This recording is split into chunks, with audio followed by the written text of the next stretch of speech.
سلام داشتیای گل چنل من. بچه‌ها همینطور که گفتم امشب فیلم داریم. همین فیلمه فعلا داریم دور میزنیم. توی ویدیو قبلی هم فکر کنم آره گذاشتم. فعلا بریم دوری بزنیم.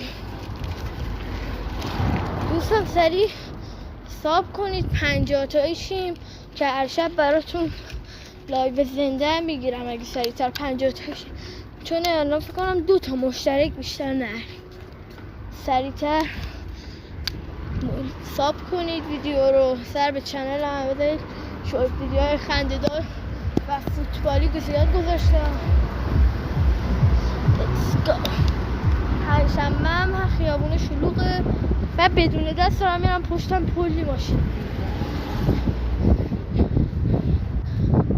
حاجی چی میگی حاجی؟ حاجی آقا ولی من تا آخر برم. بچه‌ها اگر که ویدیوهای دوچرخه ها دوست دارید تو کامنت ها نظرتون رو بگید و اگر که دوست دارید مثلا 50 تایی شدی، اگه 50 تایی شیم تو کامنت ها نظر سنجی میذارم. اگر که دوست داشته باشید کاتاف ماشینمون رو در آنجا میذارم. فعلا بریم تو همین کوچه‌مون دوری بزنیم ما کنیم. من حالا باید یه جایی بگیرم که دوربین رو یه جا بذارم راحت‌تر بتونم هم حرف بزنم هم تصویر راحت‌تر بیفته، بتونم قشنگ صحبت کنم. الان نگاه یه دسته دارم میرم دستبیل، چون کوچه خلوته دستبیل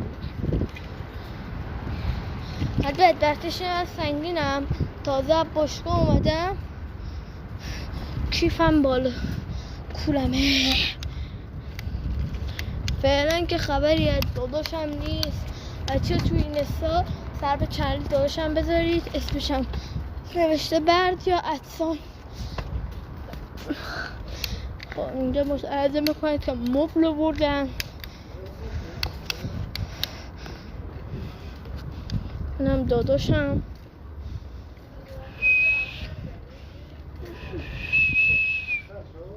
ما دوری بزنیم اینجا فعلا. دینگ تک تک تک تک تک. دوستان اگر ویدیوهای من خوشتون میاد حتما داخل کامنت ها بگید.